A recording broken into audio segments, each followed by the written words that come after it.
Promova TV, a home of testimonies.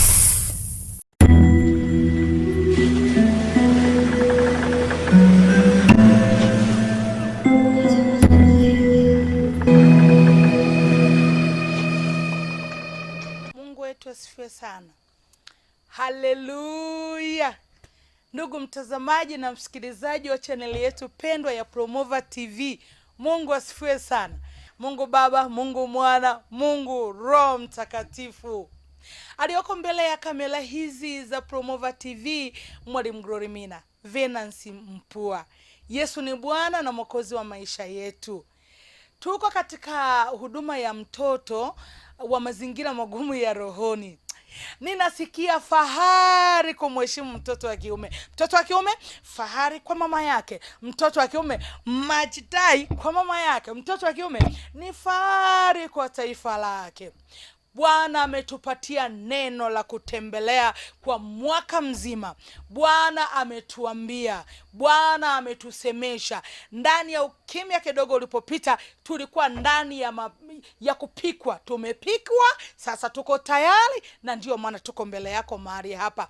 Neno letu la mwaka, miaka 6 ya kifungo, mwaka wa 7 wa maachilio. 2026 ni mwaka wa maachilio. Kuachiliwa kila kilichofungwa, kuachiliwa kila magonjwa, kuachiliwa kila kesi za mateso mbalimbali pamoja na uchumi, kuachiliwa kila eneo ambalo ulishindwa kupita. Ni mwaka wa maachilio. Yesu ameachilia neema ya maachilio. Yesu ameachilia neema ya maachilio. Haleluya. Kutoka 6:6 utapata habari za mwaka wa maachilio. Hebu funika macho yako tuombe.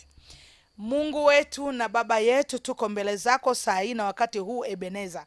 Tuko darasani. Roho Mtakatifu karibu. Roho Mtakatifu karibu. Asante Roho wa Mungu, maana uko mahali hapa. Umekwisha kuteremka na uko tayari kufundisha kanisa la Tanzania, kufundisha kanisa la ulimwengu mzima, kokote kule nakosikika sauti hii. Asante Bwana. Karibu.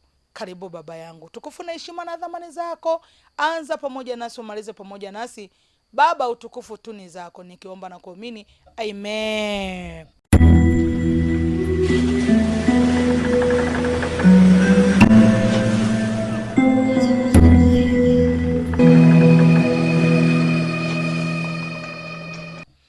Karibu sana mwana wa mfalme Yesu kwa mfululizo wa vipindi vyetu. Tumeanza muda kidogo toka mwaka jana mwezi wa 8, wa 9, nafikiri tulianza mwezi wa 7. Kwa hiyo nimemwona Mungu sana kwenye hichi kipindi ambacho kimekuwa kizuri sana cha kujifunza. Ninakualika njoo. Mwalike na jirani yako. Mwambie leo Mwalimu Glory Mina Januari hii ameshaanza tena na yale masomo yake. Kumbe hiki kipindi bado ni kipindi cha likizo. Kumbe hiki kipindi hata sikukuu zilizopita bado tu ulijisahau. Ulisahau kabisa kwamba mtoto wako ni dhahabu, kwamba mtoto wako ni kitu cha kipekee, kwamba mtoto wako amebeba kusudi la kimungu, kwamba mtoto wako ana chapa ya Kristo. Kumbe ulikuwa umesahau. Ndiyo maana hata siku ya mwaka mpya, badala kumsukuma mtoto aende kanisani akamshukuru Mungu, ulichokifanya ulimwambia aende disco, ulimwambia aende wapi, ukampatia na hela kutembelea kwenda mjini. Umesahau kwamba maisha ya mtoto yako dhamana mikononi mwako. Umesahau. Leo nimekuja tena. Leo nimetelemka tena. Nimekuja tena mama wa watoto. Nimekuja tena mama wa vijana. Nimekuja tena mama aliyekamata mtoto wa kiume, aliyefahari kwa mama yake. Nimekuja tena. Nimekuja mbele ya hizi kamera kukusemesha kwa moyo wa upendo, kukusemesha kwa moyo wangu umejaa hofu kwamba umebeba kesho ya mtoto wako. Umebeba dhamana mpya mtoto wako. Umebeba utukufu wa Mungu. Umebeba neema ambayo tunaweza kuihesabu asubuhi mpaka jioni bado tusiweze tusiweze kumaliza wema wa Mungu. Hebu mwite jirani yako, leo nina jambo natamani kwenye hii kipindi cha likizo ukaeje na mtoto wako. Si ameharibika kabisa, si amechoka kabisa, hawezi mwenyewe, na wewe mwenyewe umeona ya kwamba ukimpatia fedha aende kwenye nini, aende kwenye nyumba za starehe, ndo utakuwa umefanya asherekee mwaka mpya vizuri. Mwaka mpya umefunga mafundo ya tofauti. Mwaka mpya umebeba namna ya maisha yako wewe na mtoto wako, kuanzia tarehe 1 mpaka tarehe 31 ya mwezi wa 12. Kwa hiyo kwenye Januari hii usipomaanisha kuwa na mabadiliko, usipomaanisha kuwa na mapando mapya, itakupa shida. Sisi tarehe 31 tulitoka kituoni tukaelekea mahali fulani panaitwa Kikatiti, hapa Arusha, kabla hujafika Moshi, hapo katikati. Tulipokuwa pale tulikuwa na mkesha. Nyumbani tuliacha mtoto mwenye changamoto ya utindiko wa ubongo, pamoja ni mlemavu wa akili, lakini pia ni mlemavu wa miguu. Tukamwachia mtu tu, jirani tu, akasema yatabaki, tukamwachia. Lakini nilitamani, kwa hali tulivyokuwa tumechoka, tukatamani tu kulala bila kwenda kumfuata ule mtoto. Tulipokumbuka kwamba ni mwaka wa matengenezo, ni mwaka wa maachilio, na tarehe hii ya kwanza tumemisi kumshukuru Mungu na mtoto wetu, hata kama vile alivyo. Kwa nini Mungu hakumpeleka mtoto mahali pengine? Hiyo tu ndio mimi najiuliza. Kwa nini mtoto hakupelekwa kwa watu wengine? Kwa nini aletwe hapa kwenye kambi hii ya Waebrania? Liko kusudi. Tukampigia simu dereva Toyo, mlete mtoto.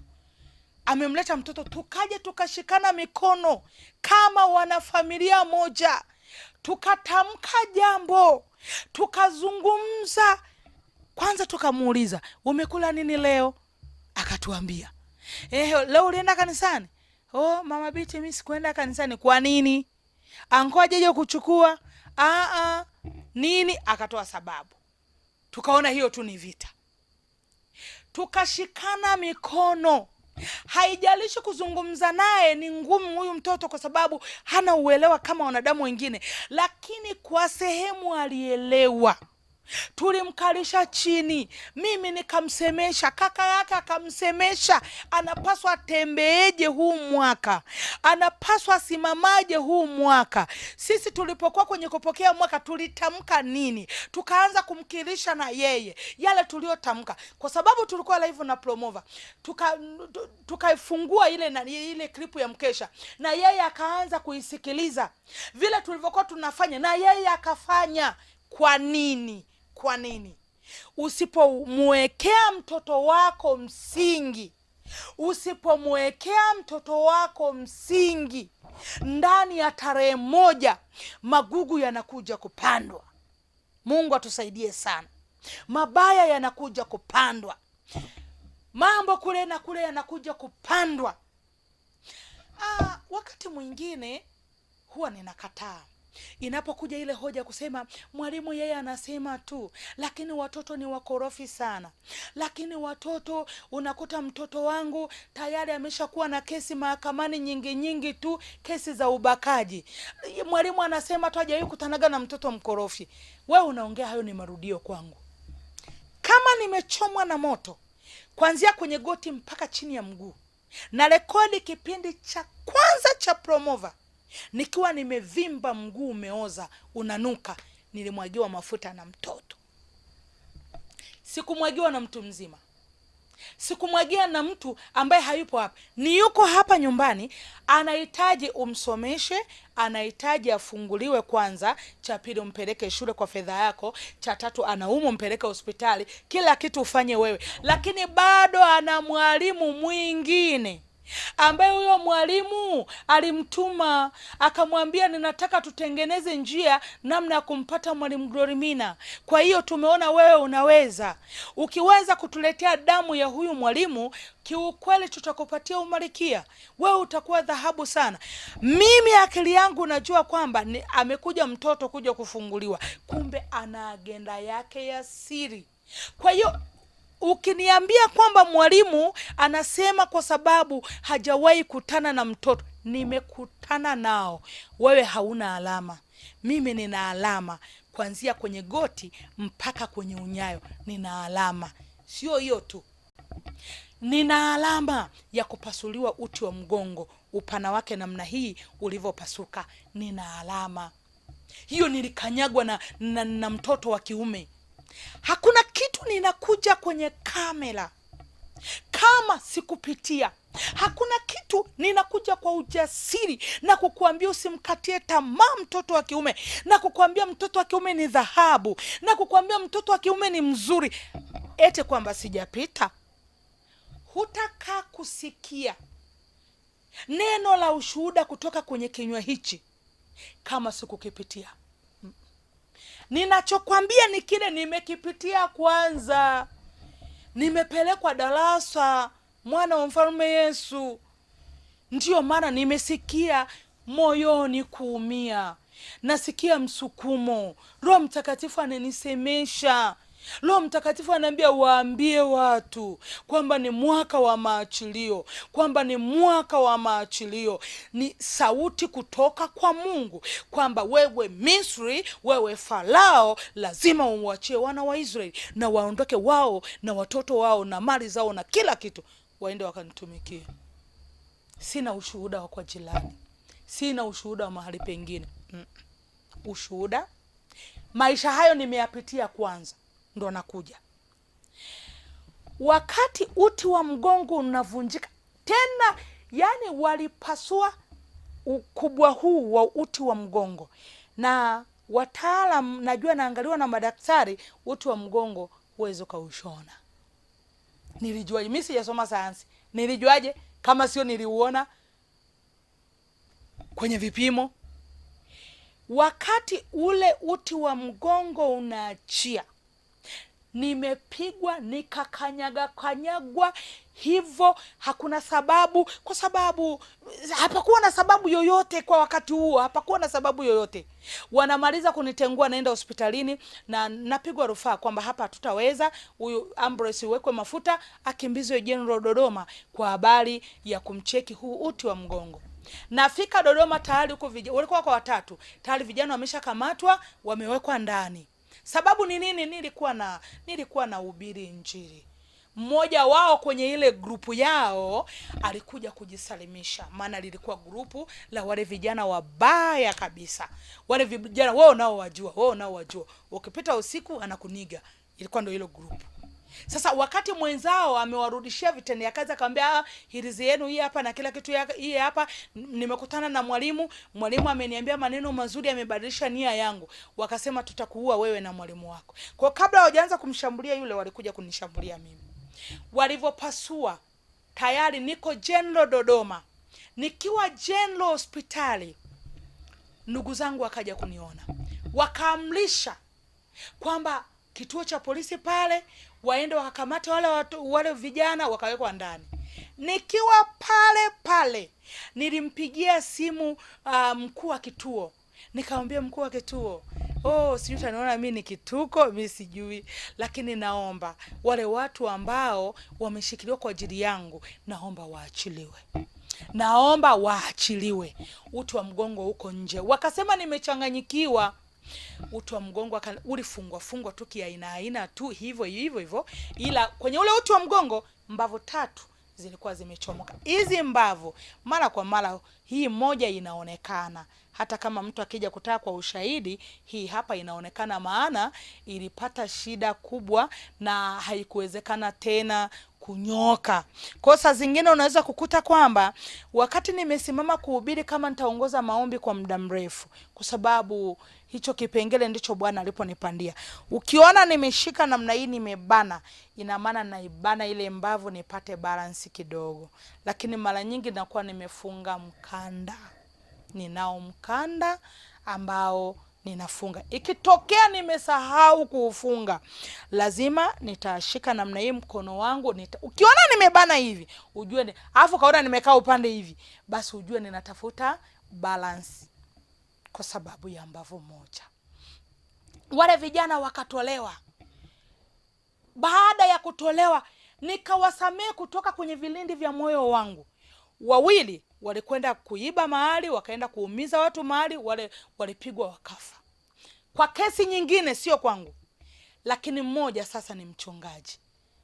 Anasimamaga kuihubiri Injili. Anasimama kutoa huo ushuhuda. Umeona? Kwa hiyo ukiniambia kwamba mwalimu anasema kwa sababu yeye hajui, kuna watoto wako hivi, kuna wakorofi kama hawa ambao nakutana nao, ambao walishanivunja paka mbavu, ambao paka walisha bomoa uti wa mgongo. Kwani sasa nimefanyaje?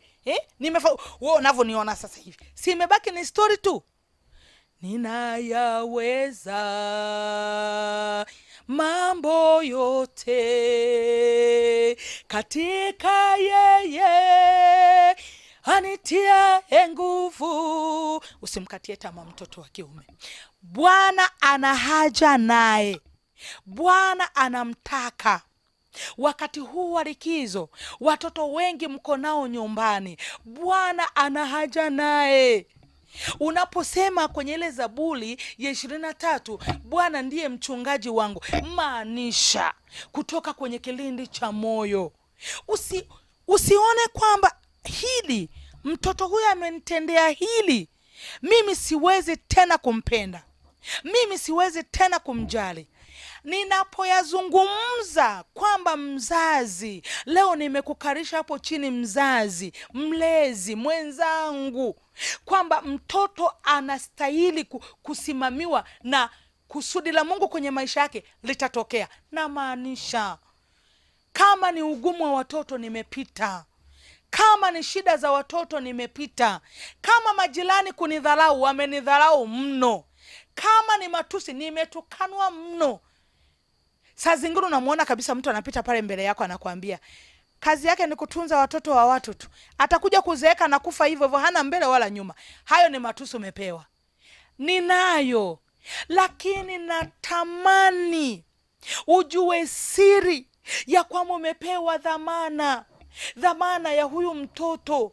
Ukisema Bwana ndiye mchungaji wangu, maanisha ya kwamba kweli Bwana ni mchungaji wako wewe na watoto wako. Haya, tumepita hapa sasa hivi sikukuu 2 za karibu. Tumepita Christmas, tumepita na mwaka mpya. Christmas mimi nilikuwa kwenye mafungo. Sikutoka nje kabisa nione nje kunaendeleaje. Mwaka mpya nilikuwa kwenye huduma. Nimetoka huko nimeona dunia inaendaje. Nimefika hapa nyumbani nimekuta huduma, yani watoto vile walivyosherekea sikukuu. Nikashika mdomo. Kaita mtoto mmoja, njoo mwanangu, mbona umepakwa makorokoro usoni? Kasema mama alinipatia hela akaniambia niende klabu, ndo tumeenda kupakwa haya madude. Mtoto wa darasa la 3. Hebu fikiri hapo unajenga nini? Sikukuu hizi 2 umepanda nini kwa mwanao? Ulimsukuma aende disco, unategemea ni nini? Roho za ukahaba na kwenda kuchukua kule. Ukamsukuma aende, ukamtuma paka kuletee na sigara, ukamtuma paka akupelekee vitu kwa boyfriend wako, kwa hivyo unategemea unapanda nini? Eti unamdanganya mtoto, sikiliza mwanangu, mimi naondoka naenda mara moja kwa mama fulani. Kumbe una buzi lako pale unaenda kulichuna. Unafika kama mtoto haelewi. Hayo ndiyo mapando umempandia mtoto, atatembea nao kwa mwaka mzima. Atatembea nao kwa mwaka mzima. Lile neno linalosema Bwana ndiye mchungaji wangu, sitapungukiwa na kitu, utaliacha kwenye Biblia tu, hautakuwa umesimama kumsaidia mwanao, hautakuwa umesimama kumjali mwanao. Pando la uharibifu linatoka pale pale. Pando la uharibifu kwenye kinywa chako linatoka kwenye hii sikukuu.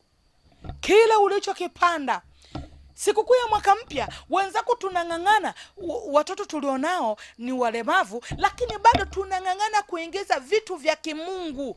Tunang'ang'ana kumwaminishia mtoto kwamba unaweza mwanangu, unaweza mwanangu, utakuwa na utaolewa na tutakula na pilau hapa, utakwenda nyumbani kwenye boma yako. Yani tunaamini, tunamwaminisha mtoto kwamba hakuna kitu ambacho hakiwezekani kwa Mungu.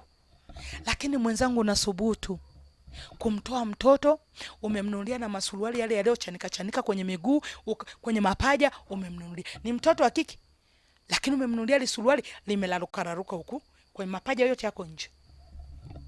Unasema mwanangu nimezaa mrembo. Ni kweli mrembo, ni kweli mrembo, sio kwamba hana urembo, ni mrembo.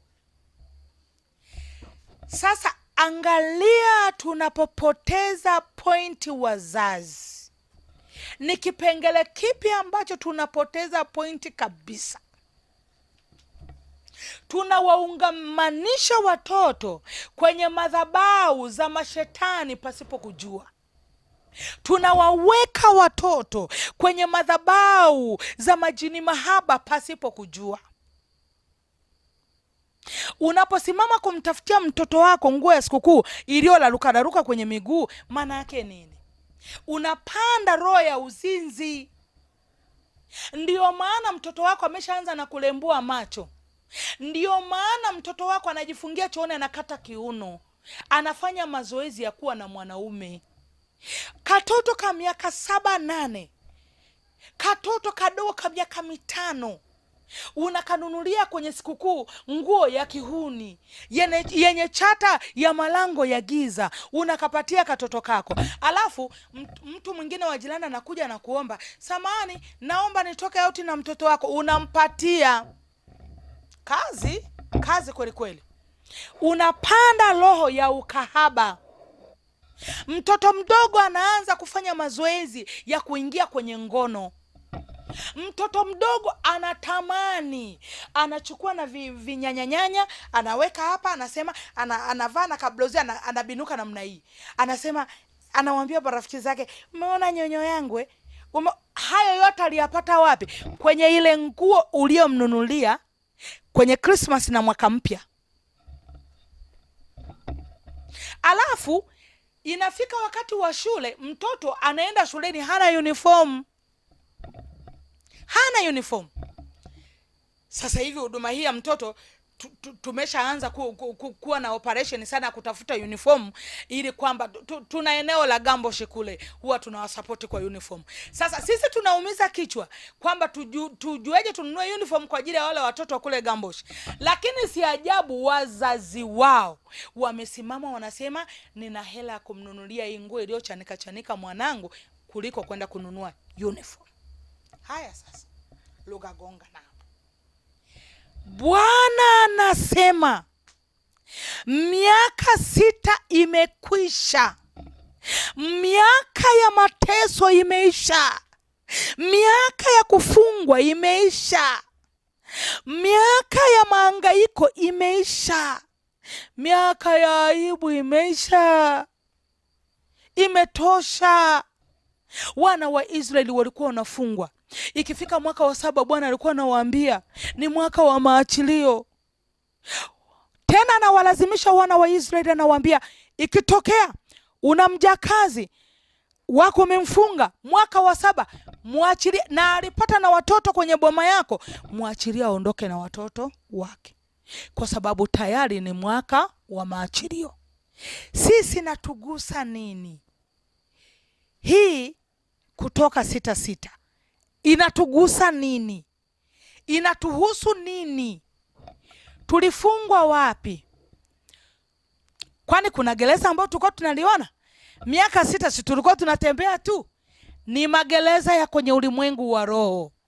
Ni ukweli, wewe ulifungwa. Ndio maana hata hutaki kumsikiliza Mwalimu Glorimina Promova TV, hutaki kumsikiliza. Ukimsikia tu pale anaongea unamvuka. Ni nini? Uko kwenye gereza la kifungo. Mwalimu naye anapiga kelele sana kwa habari ya watoto. Ni nini? Sio wewe. Sijawahi kukuchukia na sitakaa kukuchukia. Adui yangu ni shetani. Adui yangu ni shetani, na kwa sababu ninaye Yesu nimehakikisha jemedari wangu ninashinda vita. Jemedari wangu ninashinda vita. Sauti ya mtu aliyaye nyikani. Lazima shetani awaachie watoto. Yaani anakuachia. Klipu hii utaisikiliza na tutaenda pamoja mpaka hapo mwendesha maono wa masomo haya atakapotutangazia live. Tutaenda pamoja. Shetani anakufunga akili, amekuweka kwenye gereza. Hata klipu za Glory unaweza kaamua tu ukakomenti matusi. Sijawahi kukuchukia, sitakaa kukuchukia, ila huyu anayekutuma ni saizi yangu. Lazima kuachie. Wewe ni mwana wa Mungu. Wewe ni mwana wa Mungu. Utukufu wa Mungu uko juu yako. Bwana na haja na wewe. Wewe na uzao wako. Wewe baba, ndio maana akakupatia kiuno. Ndio maana ikafika mahali ukamzaa ule mtoto. Ni nini? Liko kusudi. Wewe ni wa baraka sana. Wewe ni wa maana sana. Haleluya. Kuanzia sasa utafuatilia haya masomo. Kuanzia sasa utaona umepata kitu Roho Mtakatifu anakusemesha. Haleluya, haleluya. Bwana Yesu asifiwe sana. Hatima ya mtoto unayo wewe. Huyo mtoto unayesema ameshindikana, mwalimu hajui tu. Huyu mtoto alibaka mtu jana. Huyu mtoto alimbaka na mama yake. Huyu mtoto vilipa, ukahesabu ya kuhesabu. Bado naweza kusema hujawahi pita. Sasa hivi ndo naelewa kwamba Mungu alinipitisha na Mungu anaruhusu. Na Mungu anaruhusu kila kitu kikije kwa ajili ya kusudi lake. Haleluya, haleluya, haleluya. Katika Zaburi ya 23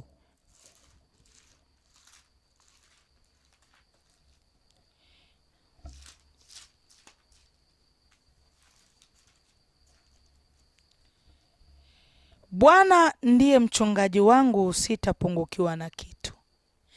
Ninakuomba neno hili lisimame kwamba ni kweli ni mchungaji wako kwenye nyumba yako.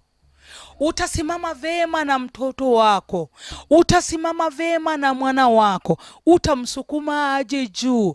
Utahakikisha kile kipawa na kalama Mungu alichokiachia ndani ya mtoto wako kimekuwa. Haleluya. Mungu wetu asifiwe sana. Zile nguo ulizomnunulia Krismasi na mwaka mpya, zilizo laruka mpaka tufike kipindi cha live, bila shaka utakuwa umeichoma hiyo nguo. Unapanda ukahaba kwa mtoto hakika anatembea mapaja yote yako nje, unapanda ukahaba. Ndio maana anafanya mazoezi ya ngono. Ndio maana anasikia, anajiona kama yuko tayari kuwa na mwanaume wakati yeye ana miaka 8, 9, 10 mpaka 14. Anajiona kwamba amekuwa. Ukimwambia kwamba hilo eneo utalikuta ukisha kuja kuolewa, hawezi kukuelewa. Anapiga hesabu paka malize chuo kikuu lini, akiwa na miaka 25. Kote huko awe hajalamba asali, anaona hapana, mama ananidanganya, baba ananidanganya. Ni nini? Amekiri kwamba unamdanganya kwa sababu ya zile nini?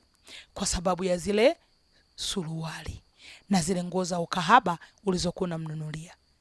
Kwa sababu Bwana ndiye mchungaji wako, hutapungukiwa na kitu. Utazikusanya hizo nguo mpaka siku ya live.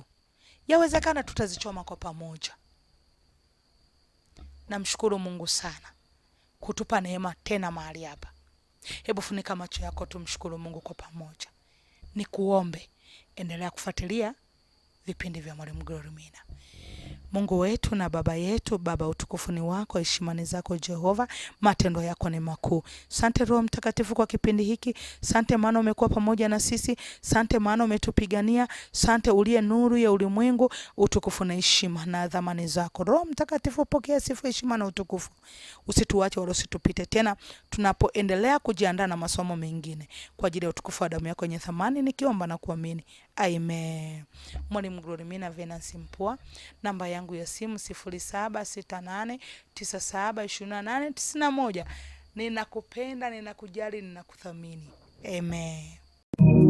Jenga makanisa na Promova. Ndiyo, jenga makanisa na Promova. Baada ya kuwezesha ujenzi wa makanisa mbalimbali katika maeneo mbalimbali nchini Tanzania, sasa Promova TV wakishirikiana na wadau mbalimbali wenye wito kama huu wa kujenga makanisa wanakuja na kampeni hii. Hii ni kampeni maalum yenye lengo la kujenga makanisa zaidi ya 20 kwa mwaka. Tunawatafuta, tunawawezesha, na kwa neema ya Mungu tunajenga makanisa yao. Hii ni kampeni endelevu ambayo tayari imekwisha anza, inaendelea na itaendelea. Shiriki sasa katika jambo hili kubwa la kipekee la kimungu. Jinsi ya kushiriki: tuma sadaka yako kwenye M-Pesa namba kujumlisha 255762841 hiyo ni namba ya Tanzania, na M-Pesa Kenya Safaricom ni kujumlisha 254113844735. Pia unaweza kutuma kupitia Equity Bank akaunti namba 3005181919273. Lakini pia unaweza kutuma sadaka yako kupitia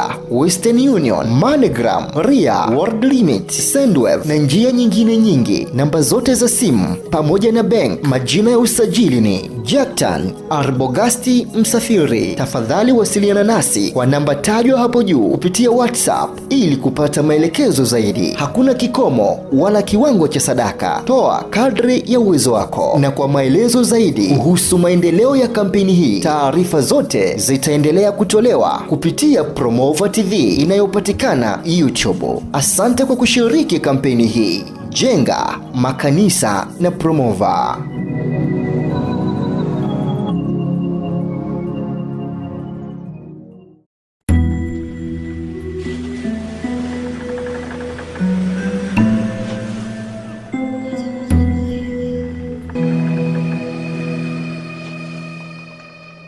Promova TV, a home of testimonies.